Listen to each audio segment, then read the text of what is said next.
I'm Pam Fox at pamfox.org. And in today's video, I'm going to be talking about a couple of different types of hiatal hernia, the para-esophageal hiatal hernia and the sliding hiatal hernia. Your sliding hiatal hernia is what's most common. Your para-esophageal hiatal hernia is more on the rare side, but people do get them. And so I'm going to kind of describe the difference, and I'm going to give my personal opinion and my personal experience on whether or not a para-esophageal hiatal hernia can also be reversed like a sliding hiatal hernia can be reversed. So before we get started, just a couple of things. I know there's a lot of noise. I do have my window open. They're doing construction in my building, so they're sanding floors and it's just really dusty, so I need some airflow. So that means there's going to be a lot of street noise, so I will just speak up. The other thing is, I wanted to say thank you to all of your lovely comments, for those of you that commented on my last video. Those of you who did know who you are. It just really meant a lot to me to hear such positive and kind remarks.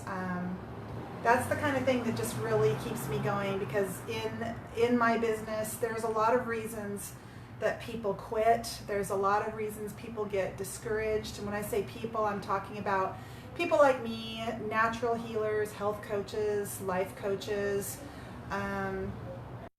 There are a lot of naysayers, there are a lot of skeptics, there are a lot of Debbie Downers, and so it can get very discouraging.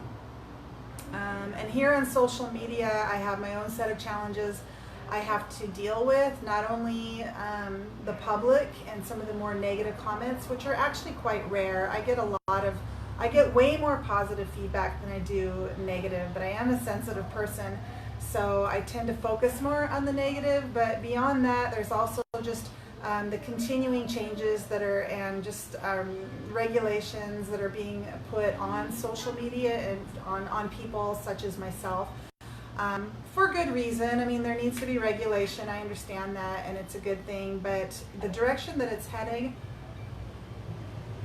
I wouldn't be surprised if there comes a day where people like me can't promote what we do on social media. And there are options. There are other places that we can go, so it's okay. But for now, Facebook still likes me. YouTube still likes me. I am careful about what I say and what I post, and that's part of the reason why. So let's get started. There are always new people that follow me, and so I'm going to start with kind of some generalizations that many of you probably already understand, but it's just good to kind of go back to the beginning and state some of the obvious things. So I've got my whiteboard here. So first of all, I'm just going to start out by drawing what we want in terms of our stomach, what we want to see internally, anatomically speaking. So, okay, so this is what we want. So the stomach sitting well under the diaphragm with the hiatus or the esophagus traveling up through the hiatus, which is the hole here in the diaphragm. So when you have a hiatal hernia, it's the stomach pushing through the hiatus. So this is what we want. We want the stomach hole sitting well underneath the diaphragm with only the esophagus going through that hiatus. So in the case of a sliding hiatal hernia, again, you've got your diaphragm and you've got your stomach pushed up, and that's important to remember and to distinguish that it's pushed up, okay, and what goes up must come down. So in the case of a sliding hernia, this will be considered like a small hernia. Your stomach gets pushed up against the diaphragm, and again, there's this hole here known as the hiatus that's supposed to be the place for the esophagus to run through. But when your stomach gets pushed up against the diaphragm hard enough and long enough, it will seek out escape through that hiatus, and this little bubble here just represents a hiatal hernia, or in this case, a small hiatal hernia, where the portion of the stomach has now pushed up through that hiatus. Now you notice over here, and I always like to mention on Facebook, everything's reversed, so don't worry about orientation. But we have what's known as the fundus, or the greater curvature. So when I drew that stomach before, this greater curvature over here, or the fundus,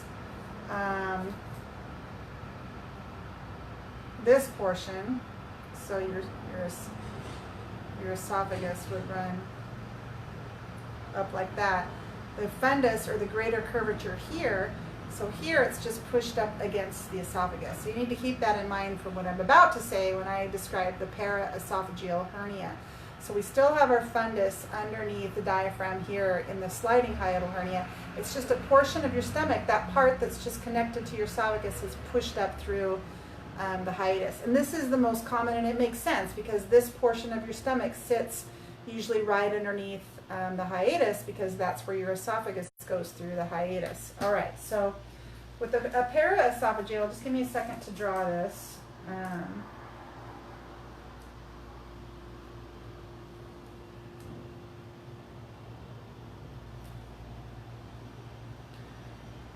Okay, so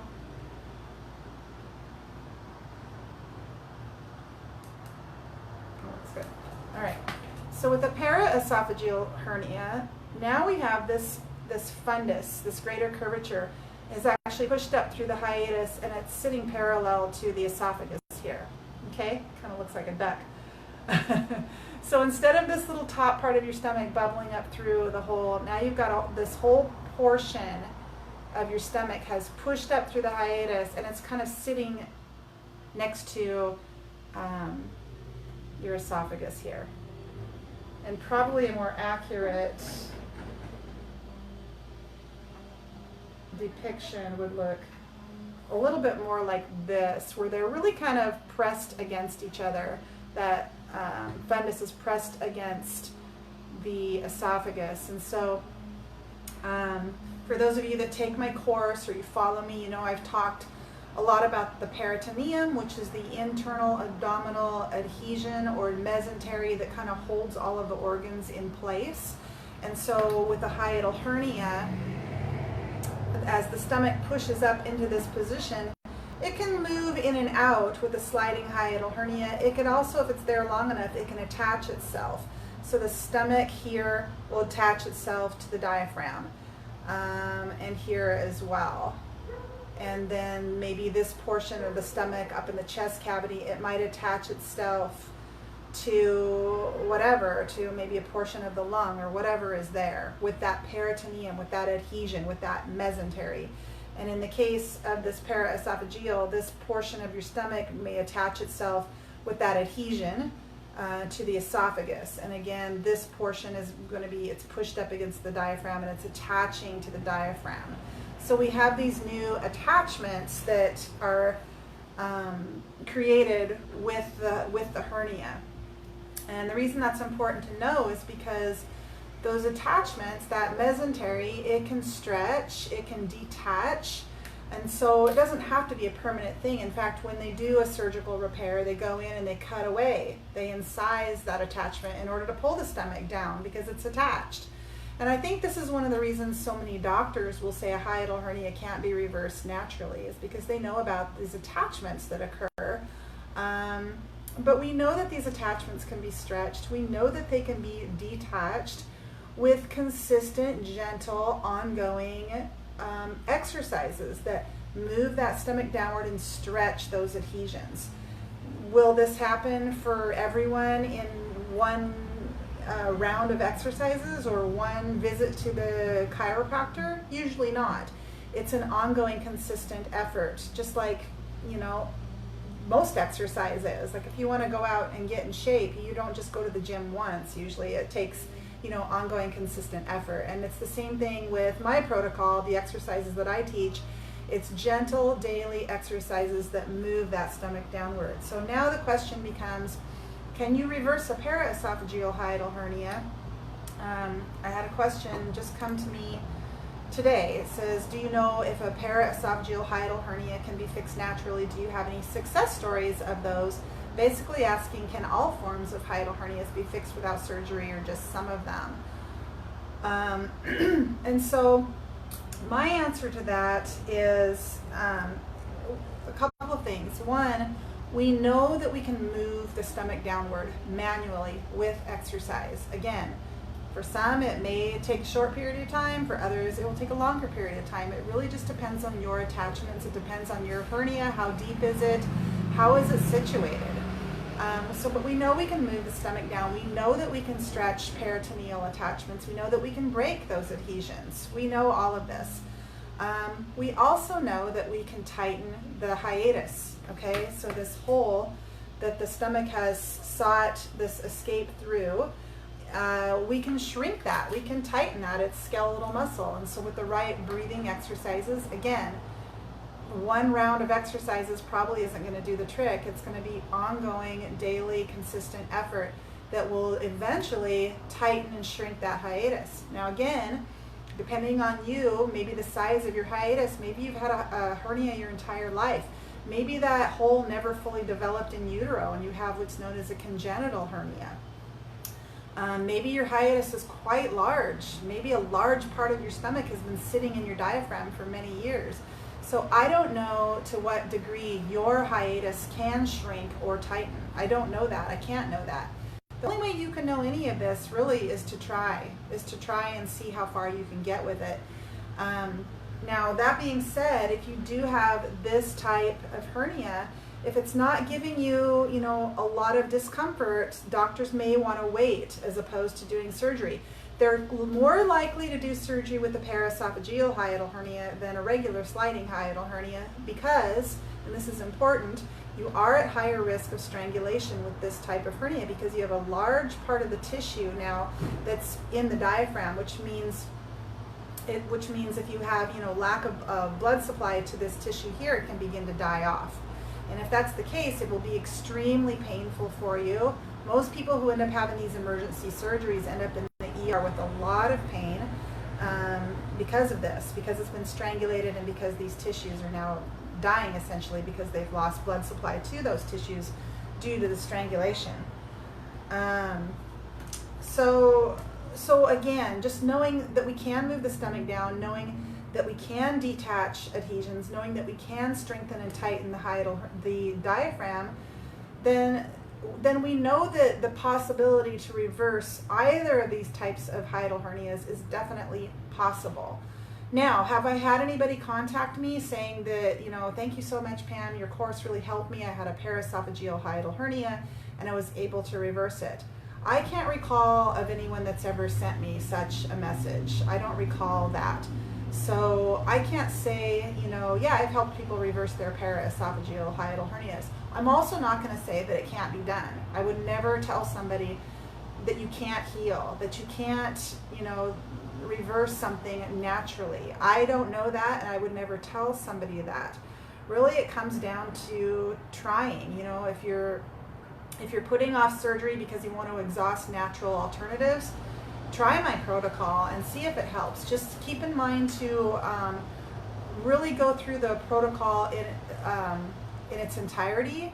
Understand what I teach about anatomy, understand what I teach about understanding intragastric pressure, knowing what forms of intragastric pressure have either caused your hiatal hernia or continuing to support your hiatal hernia.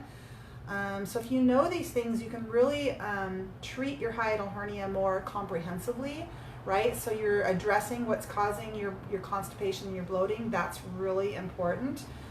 You're mastering the exercises and doing them consistently. So every day, maybe doing them 5 or 10 minutes every single day.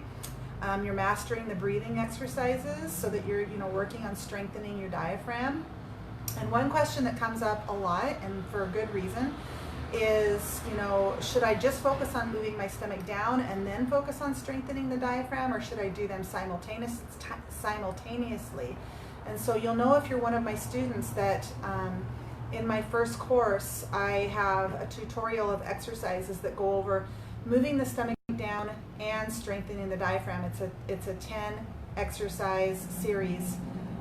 It's a tutorial of 10 exercises that both move the stomach down and strengthen the hiatus. And so, yeah, and you need to be kind of careful with this stuff. So in case of a paraesophageal, or either really, if you're noticing your symptoms increasing, you know, while you're using my protocol and doing these exercises, keep in mind that, let's say that this portion of the stomach is getting pulled down, but it hasn't made its way all the way under the diaphragm, which may take several days or several weeks or several months, depending on you.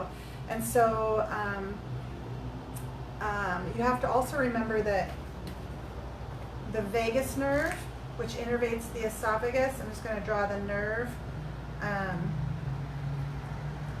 So typically we have the nerve, you know, it innervates the esophagus and the stomach and the intestines. It'll branch out like little roots here, but the main nerve travels down like this.